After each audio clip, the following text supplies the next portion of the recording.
next speaker certainly thinks big. Very big. He dreams big, does big things. His ideas have been described as excessively cool, whether it's PayPal, the car, or SpaceX. Obviously, as you know, one of the co-founders of PayPal, CEO of Tesla, drove one of his cars a short while ago, and man, they got pickup and cool. They are really cool. SpaceX, he's tied in here with CCAST, because a lot of SpaceX rocket components are made right here in Butte by the Robbins family. So we're very, very proud of all that. Let's give a big, big round of applause to Elon Musk.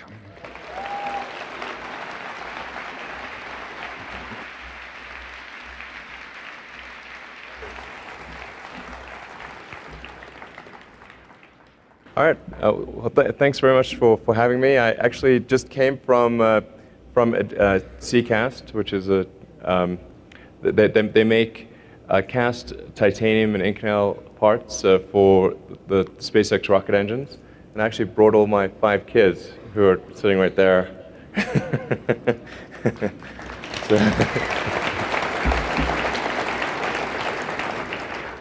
So that they got to see steel being poured, and then titanium being poured as well, and creating sophisticated castings. They seemed pretty excited about that, and it was kind of like Charlie and the Metal Factory, I guess. So let's see. I guess I'll maybe talk a bit about entrepreneurship and technology.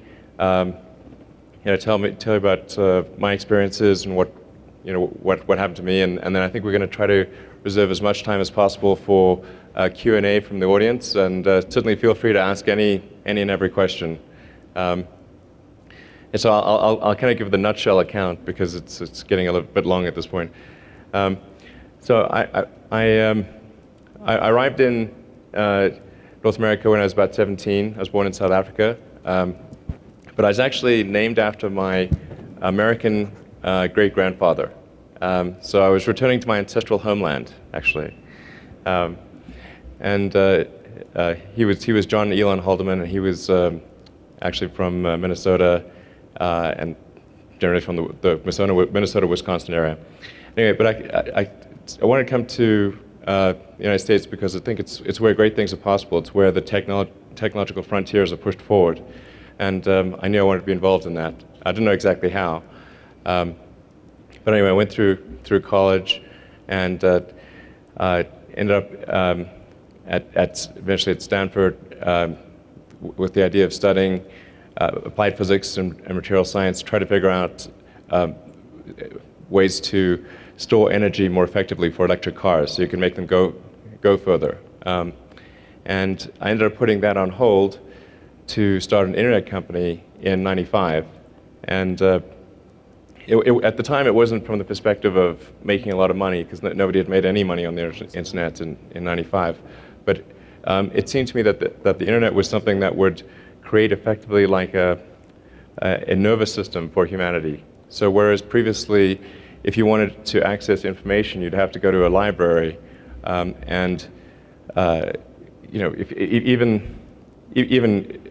if you went to a lot of libraries, you still wouldn't have access to all that much information. But if everything got connected, then anyone, anywhere, if you were in sort of a jungle in middle of the Amazon jungle in South America or something, and you had an internet connection, you'd have access to all the world's information. In fact, you'd have access to more information than the US president did in, let's say, 1980. So it'd be pretty incredible and transformative. So I thought, well, I wanted to be part of helping make that happen, and so I decided to put my studies at Stanford on hold and start an internet company, initially to help the media companies get online, so we had as investors and customers New York Times Company, Hearst, Knight Ridder, and so forth, and that ended up working out. So we sold that company and then created PayPal. And the idea behind PayPal was simply to facilitate payments on the internet.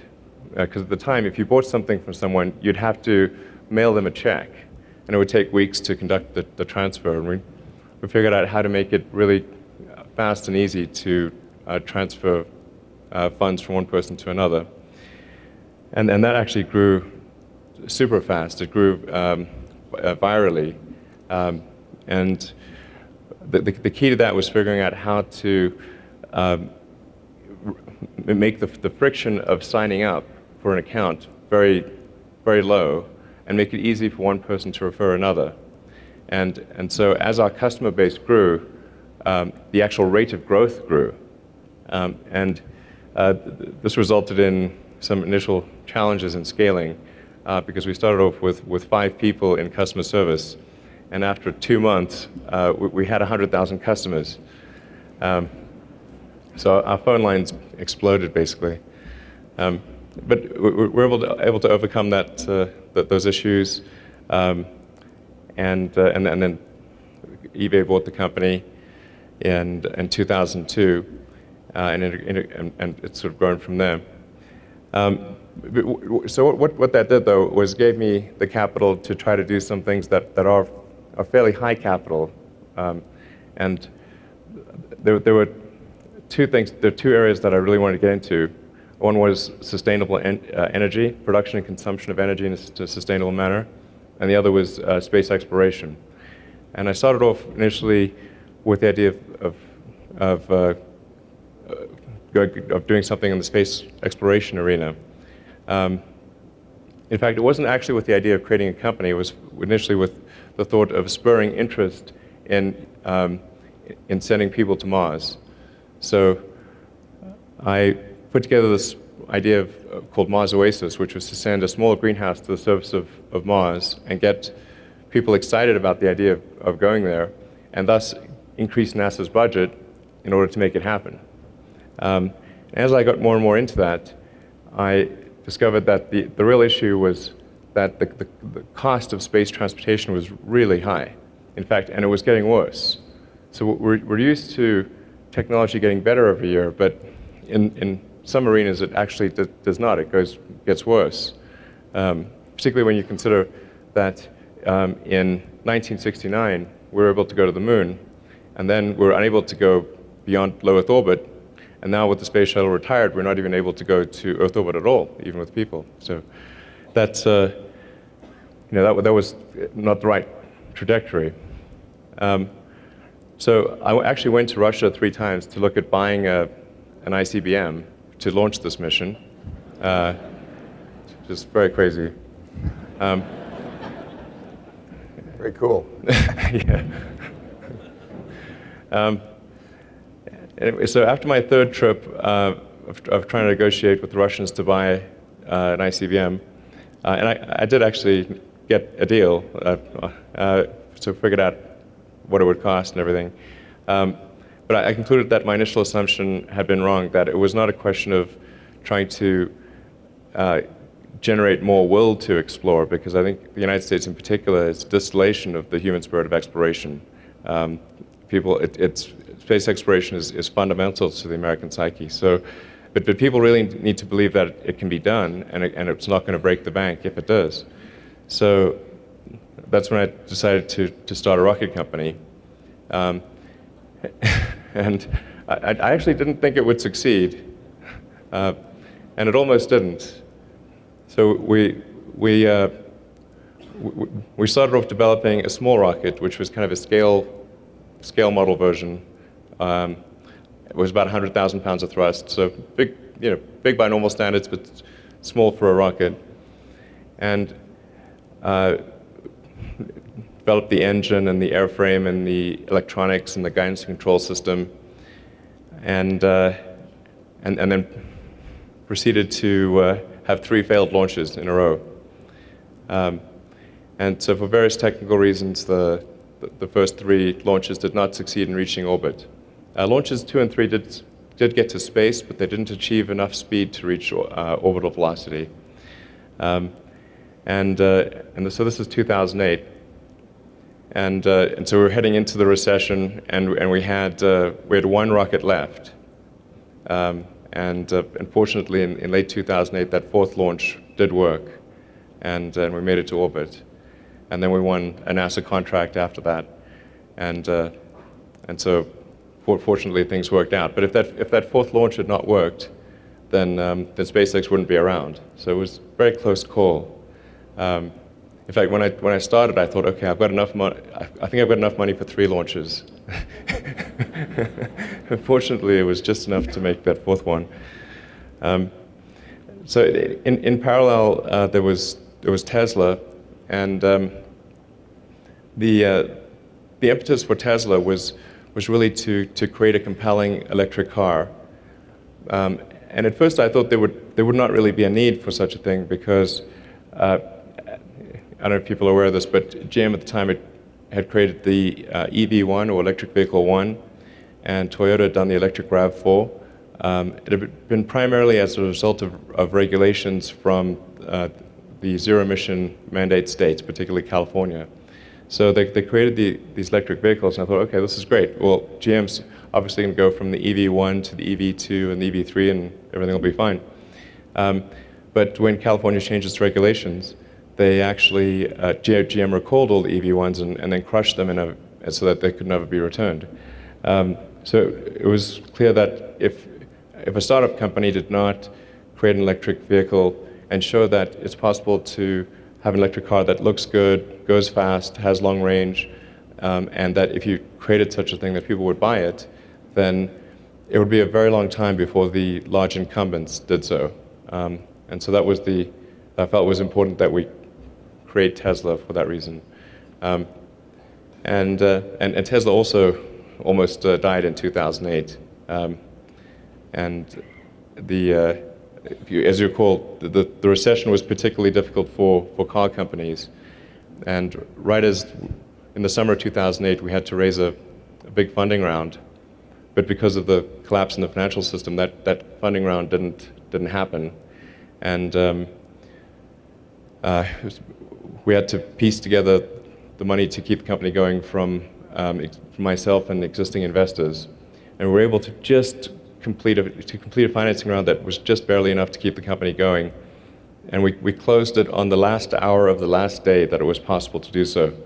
It was Christmas Eve, 2008, 6 p.m. And after that, the investors would have they were going on vacation, wouldn't have been possible to bring them back to the table, and we would have run out of money a few days after Christmas. So that was also a close call. So while things are going really well these days, I think it's always important to remember that when you're creating a company, there are very dark times, and it's about getting through those dark times. That's the difference between success and failure. So, of course, now things are actually going pretty well for Tesla. May they stay that way. And also for SpaceX, we've got the Model S, which is in production, and it was like Consumer Reports gave it a 99 out of 100, which is actually the highest score that Consumer Reports has ever given a car of any kind. Was given to the Model S.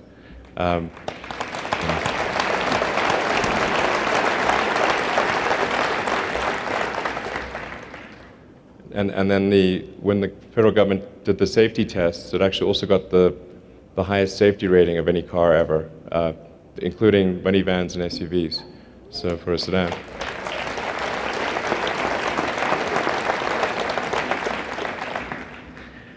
And anyway, so that's going pretty well, and we're actually exporting a lot of the cars to Europe currently, and then we'll start exporting to Asia. And it's funny because I was wondering, like, we got these incredibly good rates for shipping goods to China because all these container ships come in full and they go back empty. So it's real cheap to ship things to China. So we'll start doing that in first quarter. And then with SpaceX, we've got a launch coming up, which is our next generation rocket. Because the key thing for rocketry, the key breakthrough that's needed is to create a fully reusable rocket.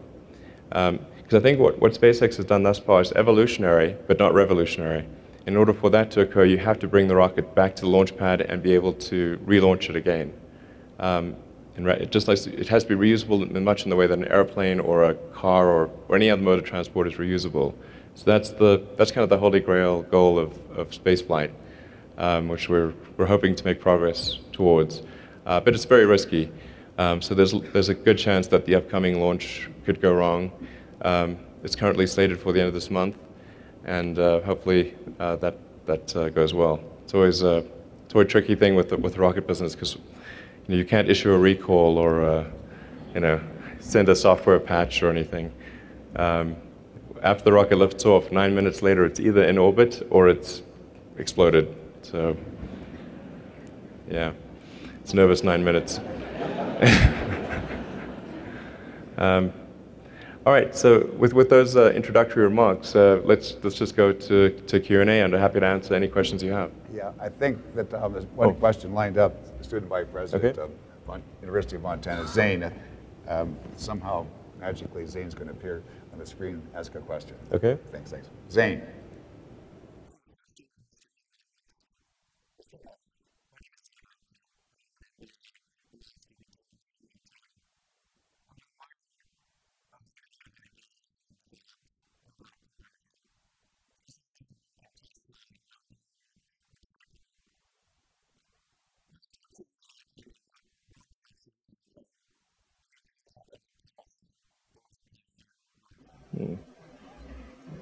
Well, in terms of influencing public policy, I'm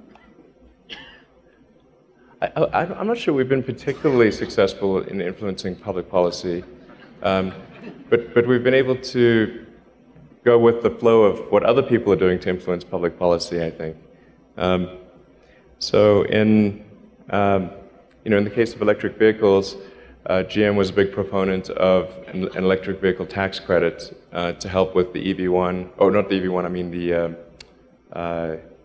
the Volt, and then Nissan was also a big proponent of that. So that they have a lot more influence than Tesla did, certainly. So, but we were able to kind of go with them in that direction, maybe add a little bit to the influence on that front. And then on the space side, we've been arguing for a greater share of that more of space should be commercial, and I think there's been some success in that direction. Although it's still a very small part of the NASA budget. It's maybe I think 7 or 8% of the NASA budget. So it's still fairly small. So I wouldn't say we've been particularly successful in influencing policy, but we have taken note of what general policy directions are happening, and then trying to, go along with those. Yeah, I'm not sure. I'll ask the first question, then we can open it up. It said something which is very interesting and true. That is every business starting up reaches a point where the clouds are dark. Yes. And it's believing yourself and going through with the Tesla and also with SpaceX. A couple of times you almost lost it.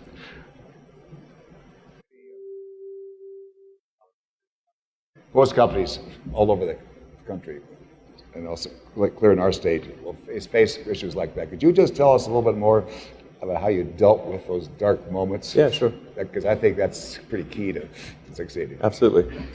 I think so when you create a company, I mean, if you think, well, what is a company really? A company is a group of people gathered together to create a product or service, and that's really all a company is. And so you have to really believe in what you're creating, and that it's and know in your heart and mind that this is something that matters, that and that the world ought to have. And I think it's important to investors to show that you're all in. And I think, for example, with Tesla, the fact that I invested all the money I had, literally I had to borrow money from friends to pay the rent in 2008.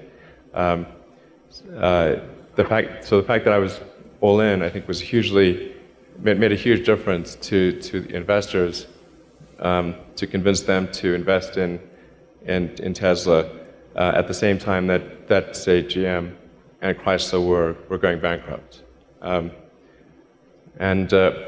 Yeah, I think you have to show that you really care. Like it's like that you've got skin in the game, and that you've given it everything that you've got, and then the other people at the company will follow suit, as will investors. I think that's really important. Yeah, I did that at both SpaceX and Tesla. I think that's really fundamental. And then when you hire people, or really what you're trying to, when you hire people, that just means you're convincing people to join you in the endeavor. You should hire people that are also passionate about what you're doing. So it's not just that they're not just there for the salary. They really need to care about what they're doing, and then they will stay during the dark times. Thank you. Thank you very much. Thank you, Elon. While we're waiting for the next question, I just seen your 5 sons in the front row. Reminds me. And I went to see your dad about 5 or 6, 7 months ago. I saw your photographs on the wall. Elon has 5 boys, 3 triplets and 2 twins. And I want you to know your dad is really proud of all of you, and talked about you on his wall there. Okay, first question. Yes. Sure. Well, I mean, I think that the reason it's important to develop sustainable energy production and consumption is that even if one ignores the environmental consequences and says, okay, well, it's simply a scarce resource. Well, unless we move towards something that is sustainable, that will be there in the long term, then leaving aside any questions of environmental impact, we'll face economic collapse if we run out of fuel to burn and put in vehicles. So my initial interest in sustainable energy production and consumption was actually not driven from an environmental standpoint, although I do think there are environmental consequences, but rather from the importance of the continuance of human civilization, which we would face a disaster if we did not find some alternate means to power society and travel.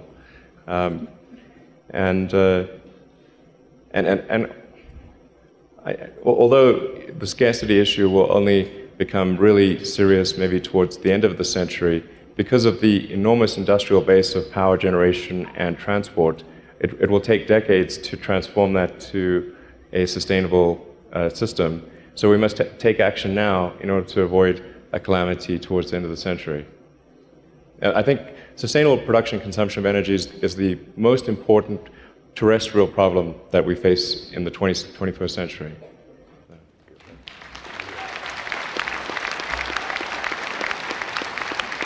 Yes, right here. Well, the overarching goal of SpaceX is to develop technologies that will enable the establishment of a permanent city on Mars, a self-sustaining base on Mars. And we'll try to get as far in that direction as possible, because I think the future of humanity is fundamentally different if we are a spacefaring civilization and a multi-planet species compared to one where we are not. And I think both for defensive reasons, essentially to have life insurance for life itself on another planet, and for, frankly, the adventure of it, I think we ought to do that sort of thing. And I actually personally am sort of more motivated by the fact that it would just be the greatest adventure.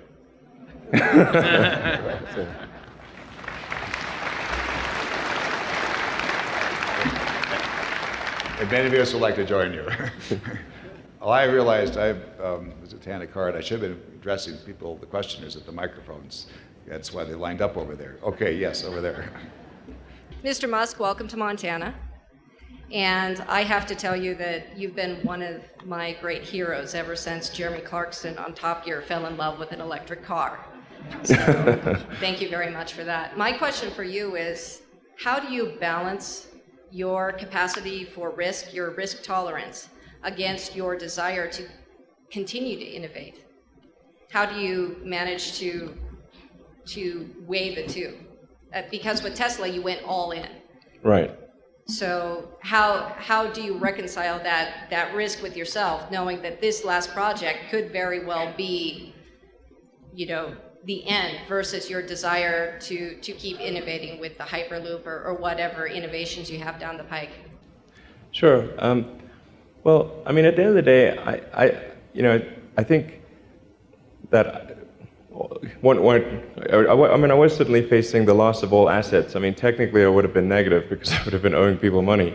But I figured I could always make enough to, or at least borrow enough to pay the rent and buy food and that kind of thing. So I didn't think we would starve or lack for shelter.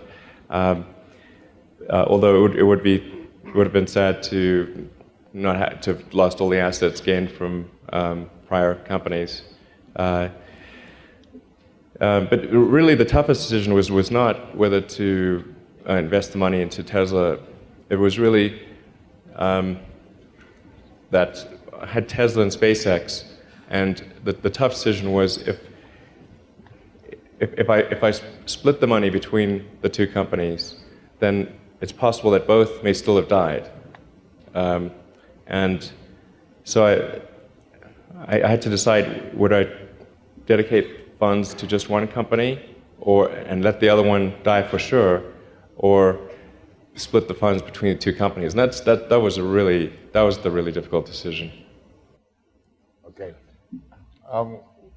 One couple more questions. Keep them very short, please. And we'll have short answers. Yeah, Dustin DeYoung, Montana Department of Commerce. Thank you for your time, Mr. Musk. My question relates to EVs and electrical storage on the grid, and what your thoughts are on that, and what your company is doing to move that forward. Sure. I do think that we'll need to pair solar power with grid storage, with battery storage. And I don't think actually using the car is going to be the ideal solution, because people usually want to use their car and their house. So I think, but this is often suggested, and it is true that the car has a big battery, and so one could use it perhaps in an emergency. But I think what we'll need to do is have a moderate amount of stationary pack storage combined with solar, and then an electric car. And I think that works. Okay. Over here. Yes. Short. Thank you for your presentation today. And my question to you really is, as a young man who's out there searching for himself, and as many in my generation are, we have jobs, not really careers, and we're searching, we continuously face unemployment. How do we convert the ideology of space, future, and energy, and how do we personalize it so that we ourselves can convert this energy into something meaningful? How do we get involved? Okay. Well, I think you could either work at a company in those arenas, or say, okay, what's some important piece of the puzzle in rockets or cars or something, and then put together a group of people and figure out how to make that piece of the puzzle super good. And that's I think that's the way to do it. Yeah. Over here. Good morning, Matt Sargent from Headframe Spirits here in Butte. I'm wondering how a rural state like Montana can increase its technology economy. What lessons have you learned from Silicon Valley that could apply here in small town America?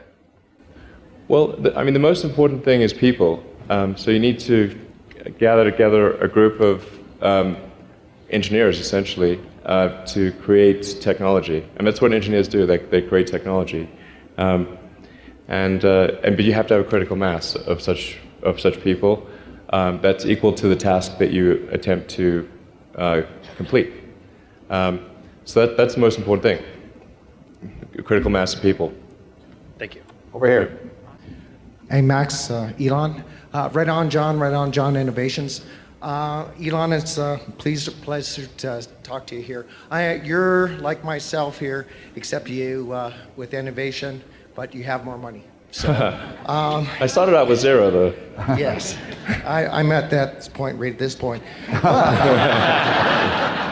I have innovations that could actually move SpaceX, the tunnel, even Tesla car.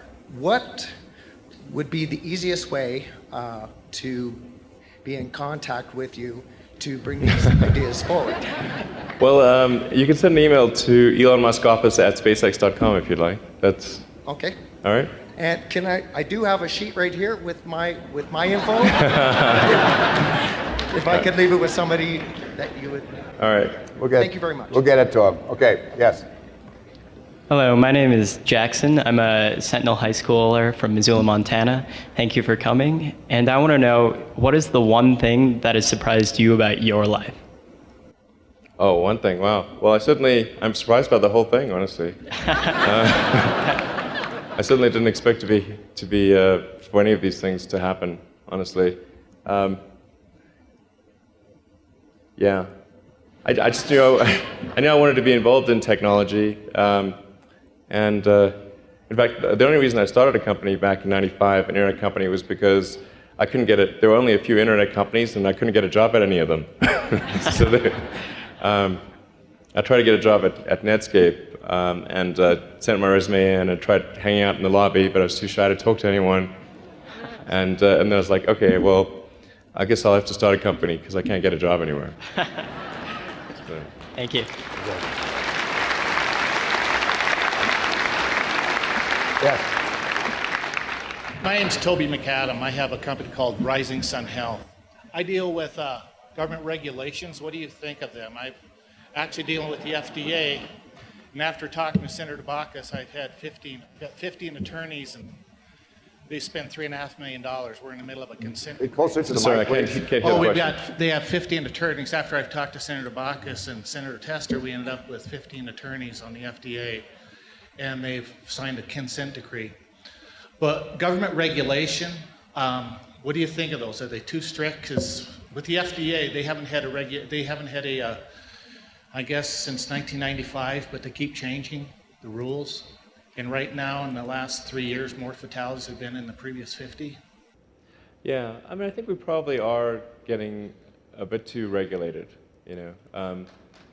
So. How would you recommend going about it? Because I've tried Senator Baucus and Senator Tester, and I just keep getting attorneys, and I actually had to file papers against the FDA myself.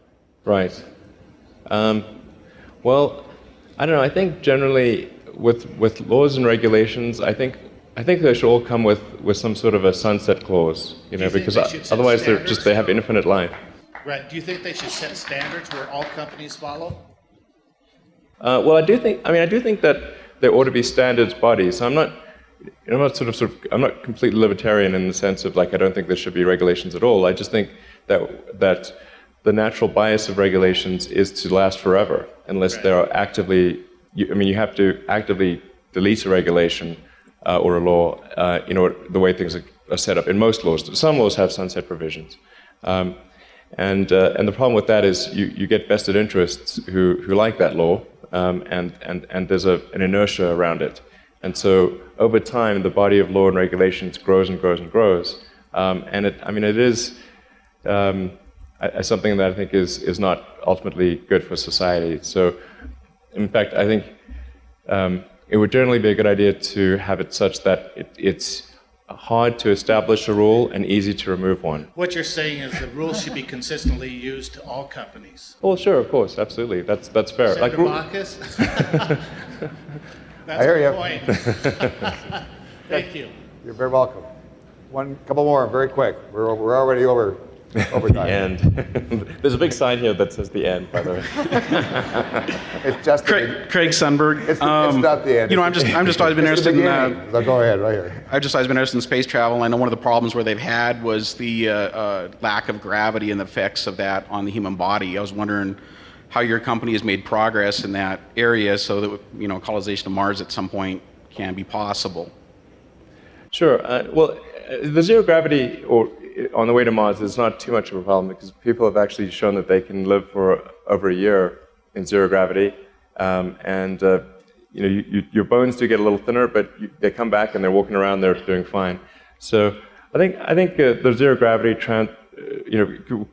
you're spending 3 to 6 months in zero gravity is not a problem, and then one can deal with the solar radiation, for solar storms essentially, by having a column of water between you and the sun. So on your spaceship, you orient the spaceship so that there's a column of water between you and the sun. That'll take care of the the solar storms.